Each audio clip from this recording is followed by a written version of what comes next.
Uh, Examine him first. The heat surrounding this creature is incredible. To your surprise, the iron grill the creature floats above is sagged and bent from the heat.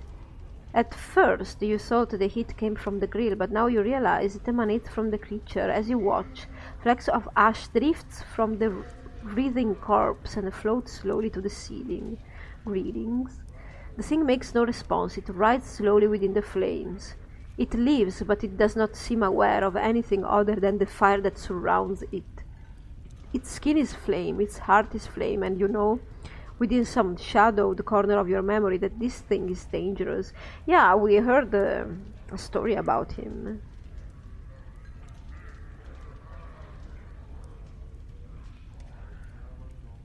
Okay, let's start talking. This one, it looks interesting, but also dangerous. These red hot pipes do nothing to alleviate the already warm hair. What's in here? This once functional door is now nailed shut and barred on the inside to protect against thieves. Oh, that must have been a secret entrance or something. Let's talk with the bartender, I suppose.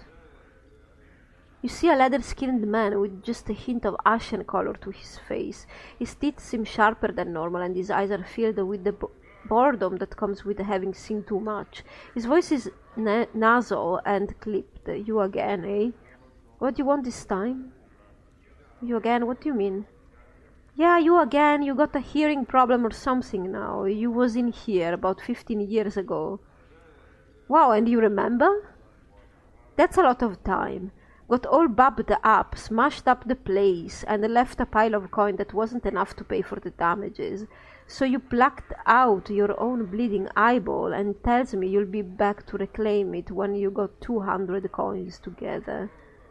With 15 years of interest, you got about 500 coins. You got the jink pal, I got your eye. 500, that's ridiculous. He pauses for a moment, considering. That it is. Tell you what, give me 300 and the eye is yours. I don't know how much money I have.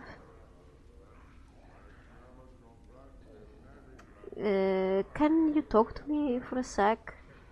Hurry it up, will you? I got paying customers. Who are you? Me, I'm Barkis, owner and keeper of this place. But I'm supposed to know you.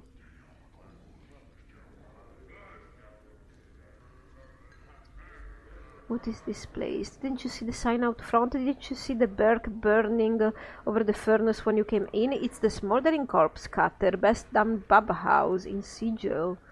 At least, it's the best damn bub house in this part of the hive, which makes it one of the best in Sigil. Hell, they got fancy places with plants and such in the ladies' ward, and they got fiendish taverns salted around the rest of the hive, but none of them got the character of the smoldering corpse. Who's the corpse, anyway? Him, Ignis. He used to be a flame wizard, burned down pieces of the hive, and got himself scragged by a bunch of other mages. You want to know more about him? Go talk to Drusilla down there by the door.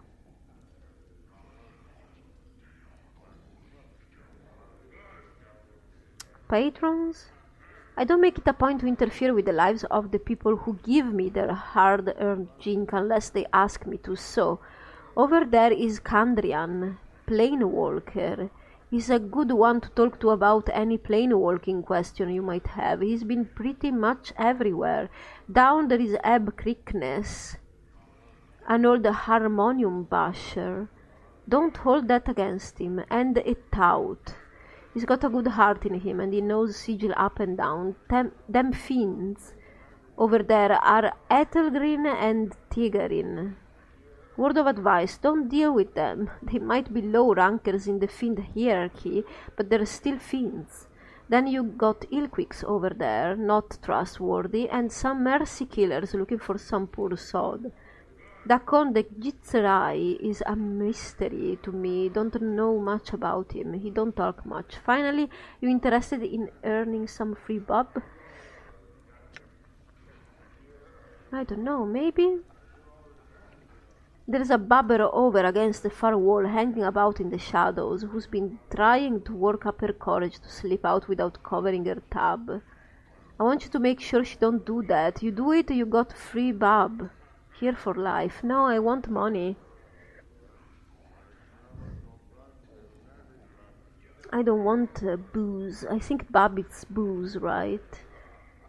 Or stuff, something like that.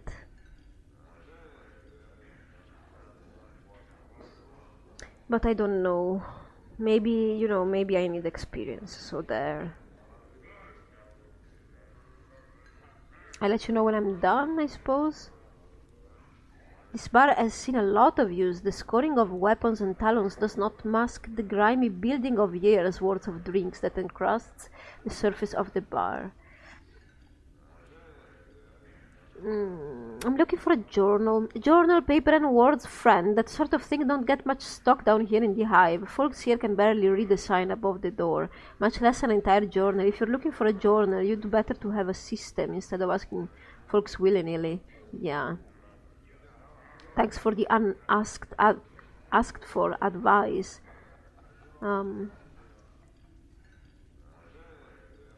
What about Farod? He turns and spits on the floor. Farod, you may as well just turn your back and let him sink a dagger in it. Though from the looks of you, you already have. If you're dead set on finding Farod, pardon the pun, talk to Ab Crickness over there. He should know something of value.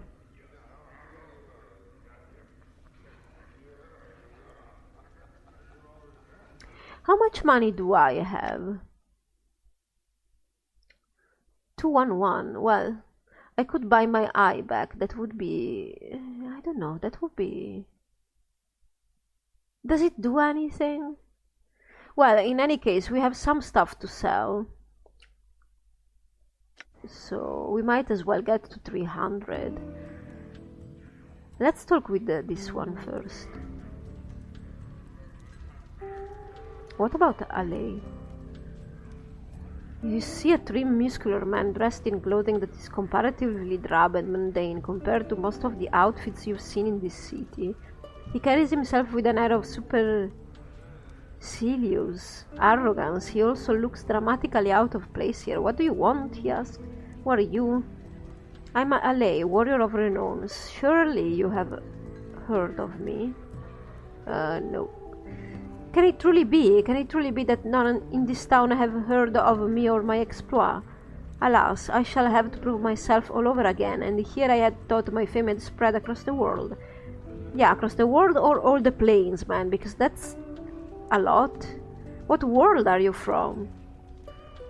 I come from the city of Aliburn, on the river Tame. Surely you have heard of its glories and wonders. No matter, this place is benighted and ignorant when it comes to the splendors of true cities. I am told that my land is what is called a prime by the denizens of this city. Though a prime of what, I don't know. I think I don't remember what that means, but I think we found or something while I was playing Baldur's Gate. I found some lore about that. A prime should be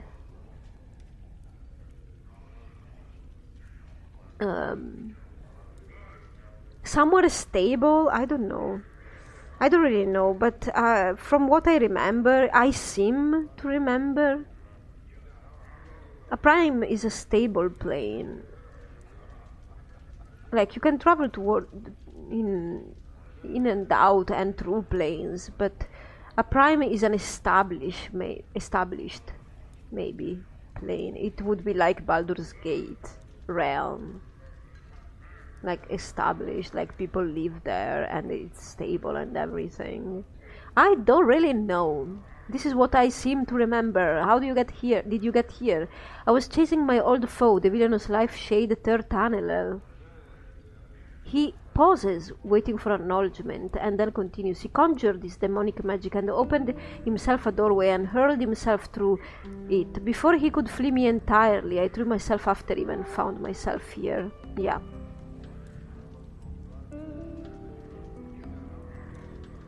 Yeah, you must be one of the clueless. He bristles, reddening, and his hand clutches convulsively around the hilt of his sword. Clueless, is it? I take offense to your words, sir, and bid you farewell in the hopes that we should never cross paths again.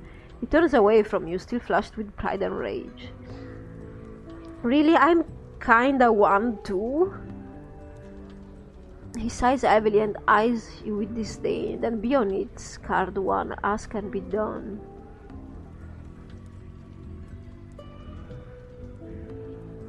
What about my journal? A journal? Where would I have seen that? When I am new to this place, how would you expect me to remember a journal? Not only are you insulting and offensive, it appears you're stupid as well. Yeah, definitely. Let's just call it. I did not insult him. Is clueless an insult? I don't know. Call it even, not until you apologize, villain. He looks like he's just spoiling for a fight. Or shall I provoke you more? Well, I apologize then. Then. Are you unhappy because I apologize now? Then I suppose, as a point of honor, I must accept your apology. So weird, very well. In return, I offer my apology as well. Let us set the matter aside. Yeah, let's go on with the interesting stuff. What about Farod? Farod, Collector, these are names and terms unfamiliar to me, but if I should hear them mentioned in any other context, I shall certainly remember your face. Indeed, I could not forget it. What? Do you know anything about the patrons? I have met only the elderly Ab Crickness, who has been instructing me in the ways of the city and the plains. Plains? My foe's spell must have catapulted us far across the world, for I know of no plains near our former location. Yeah. No, plains.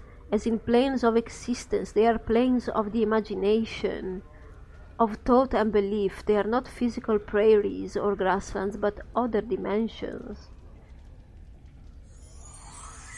A look of confusion passes across his face. I understand. What the old man said is starting to make sense. Excuse me, I must think this over. Farewell.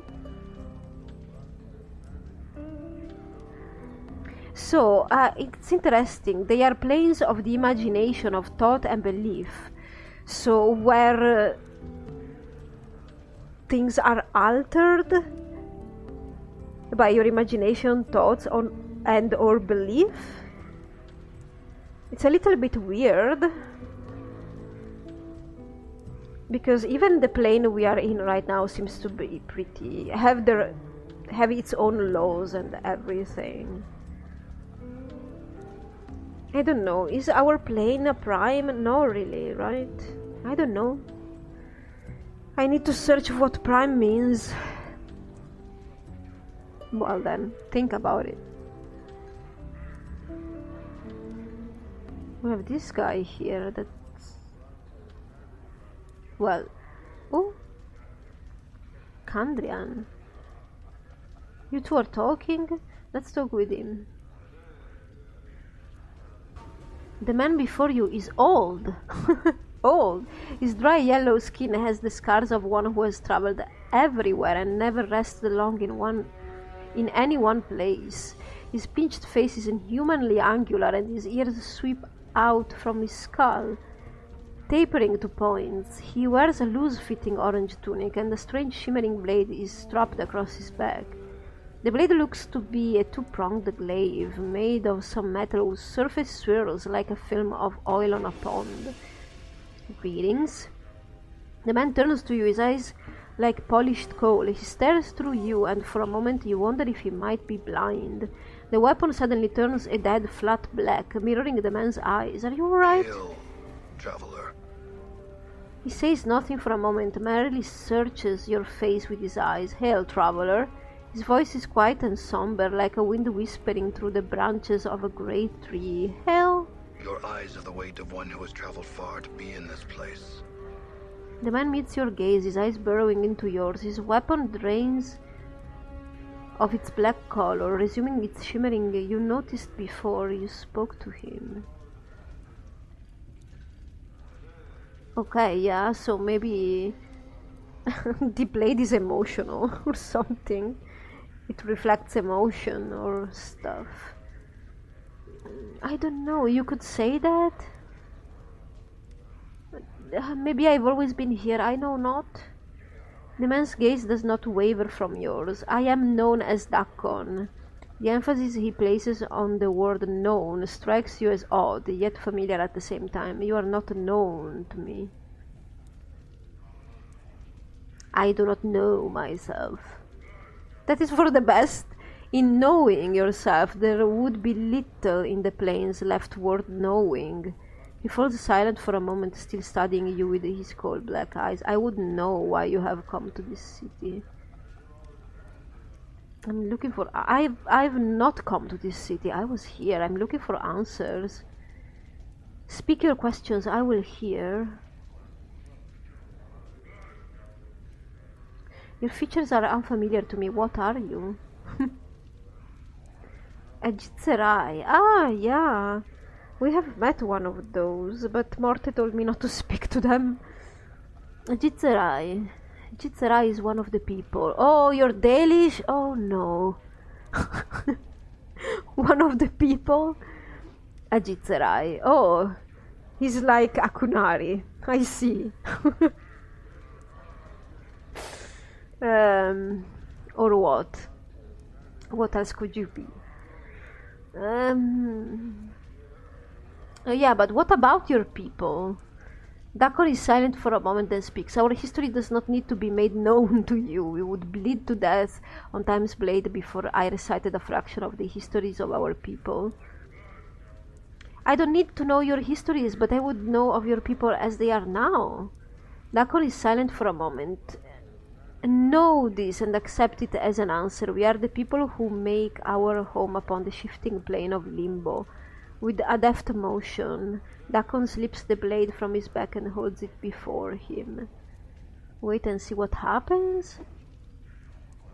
There we mold the matter of limbo with our minds. We forge cities with our thoughts. As you watch, a series of rippling waves of metal begin to roll forth from the center of the blade. The pitch and the crest of the waves match the inflections in Dakon's voice.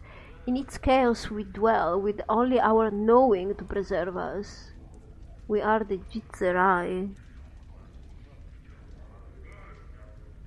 What is that blade you have? It moved, shifted in response to your voice. Well, if he made it from... molded it from his thoughts, well, then it makes sense. It is a Karak blade. It is an object that lets others know the rank of the wielder.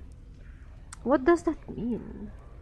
Dakor falls silent for a moment, as if searching for the correct words. In your tongue, the closest translation is chaos matter. The people may shape it with their thoughts. Yeah, shape it with their thoughts? Karak is not shaped by heat, but by knowing oneself. Ah, alright. It is a mirror that reflects the will of the wielder on its surface and in its edge. When one knows themselves, the blade is strong, harder and stronger than steel.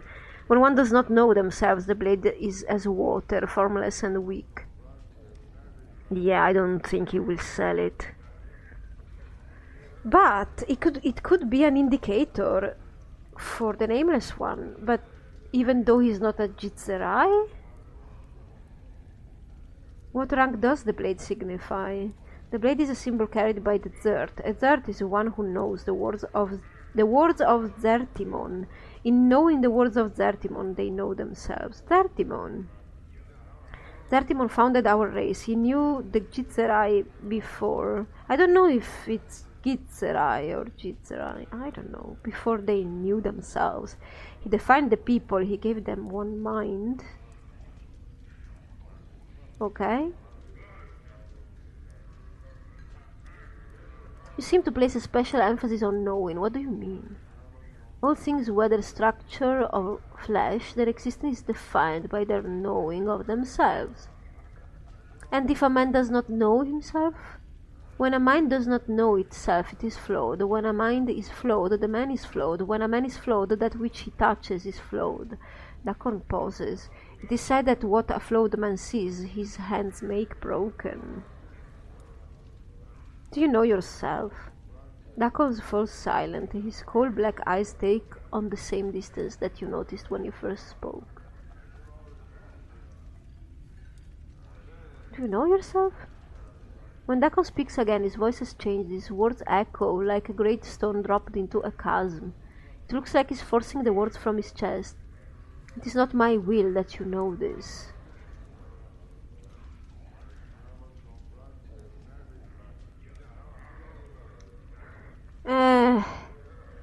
Perhaps I was too kind. That's aggressive. I don't want to be aggressive.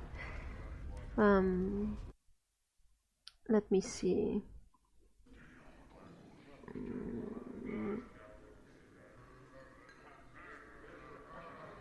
Can you tell me anything about this city? About Sigil? It is known by the name Sigil. Among the people it is known as the city that does not know itself. Alright, doesn't seem like it, but still. What do you mean? The city exists, but it does not know itself. In not knowing itself, its existence is flawed. You speak as if the city is alive. It may not be aware and know itself in the sense that you or I might know ourselves, but it lives, it grows, changes, and touches the minds of all that live here.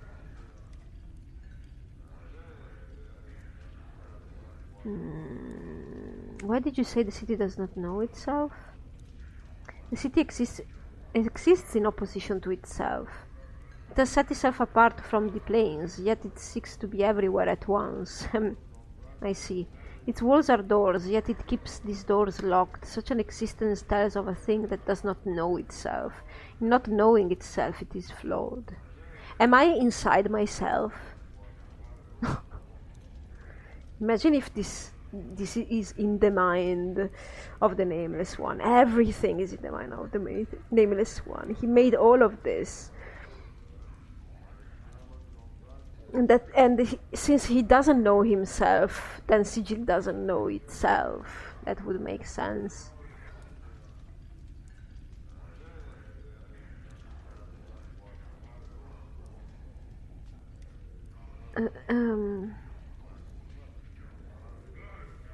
I understand what he's implying when he says that the city is everywhere at once, and we know about the walls that are doors. But what if the city is not flawed? A thing does not need to be ordered and have a purpose to know itself. What if these contradictions are strengths that you cannot see? I don't agree.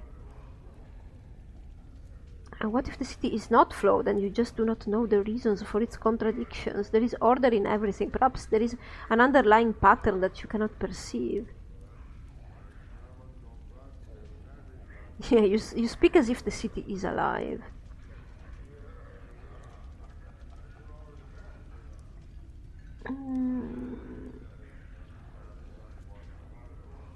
I don't know. What if the city is not flawed?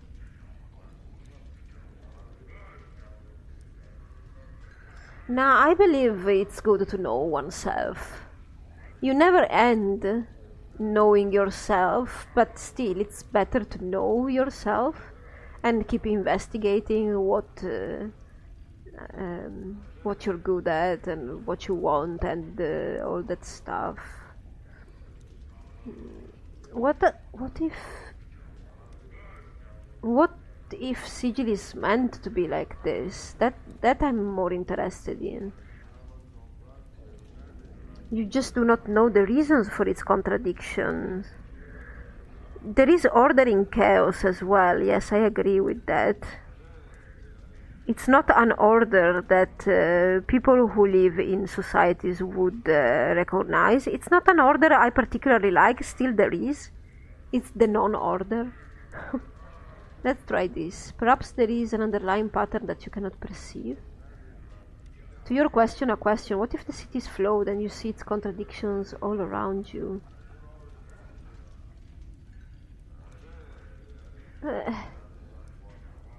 Okay, I have only this option. To your questions, a question.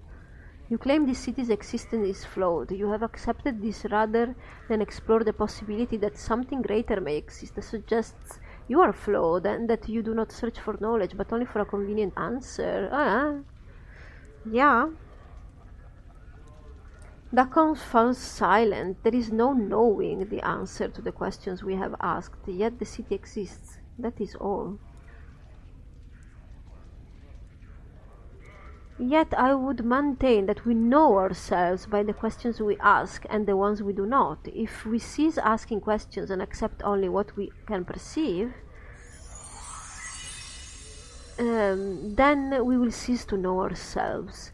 Dakon's voice has changed slightly, become heavier. Such words have been spoken before I have heard them and know them. Yeah, I feel like we have met already, like the Nameless One has met this guy already, because of his first reaction. Maybe? Where have you heard them? The words are mine. Once I knew them and knew their meaning, I had forgotten them until you spoke. Dakon's gaze travels through you, and his blade stops shimmering, bleeding of all color until it is translucent. There is a moment of silence, then Dakon looks up at you. I would travel your path with you. Yes, I imagine that, because we have been told that we have the people with us previously, in our previous lives or whatever. So he may have been the one to tell me these things. But then I don't remember. That's super weird. We are definitely picking him up. We have some quests that we need to fight for, so... He's a fighter as well, it seems like, which is good. Because I plan on not being a fighter whenever I will be able to choose. I'm trying to go towards the thief path. I'm trying. I don't know what I'm doing really. Okay. I'll consider it. I had some other questions though. You are old. Of what use could you be to me? Why? He's old and so... He seems to be... capable. Well, let me see.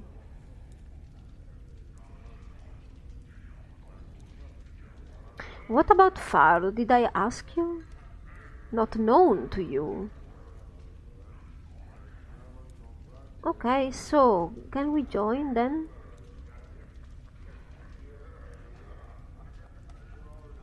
As you turn to leave, the man speaks sharply. The first time you have heard his tone change since the conversation began. Hold.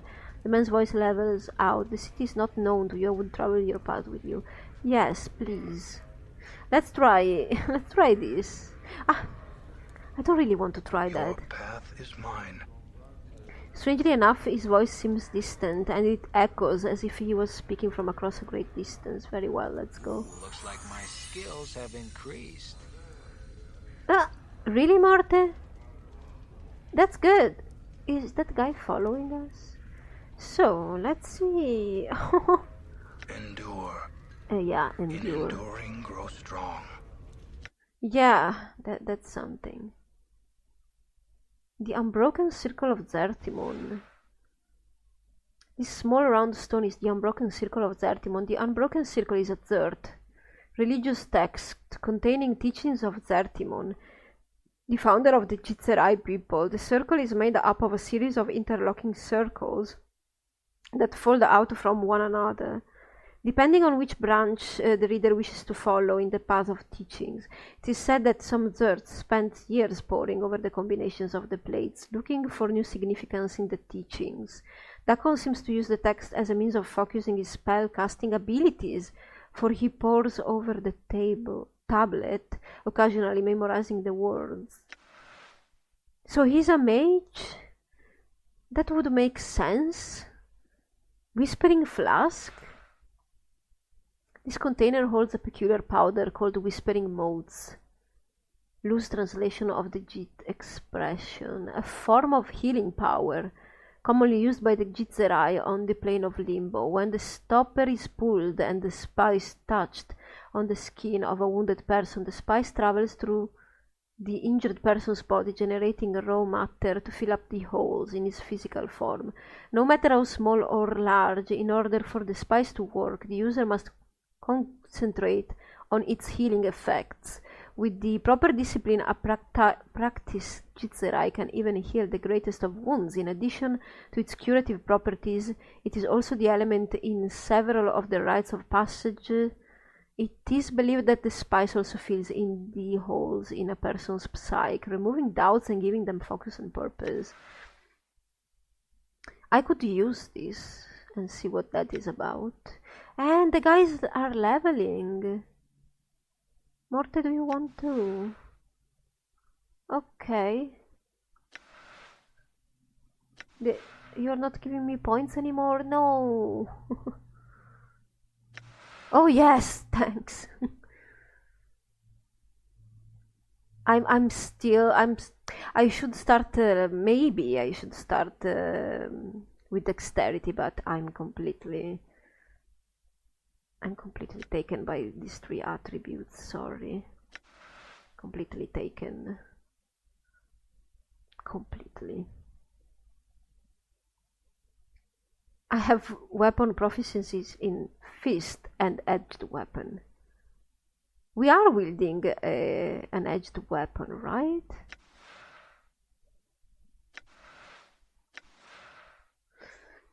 Okay.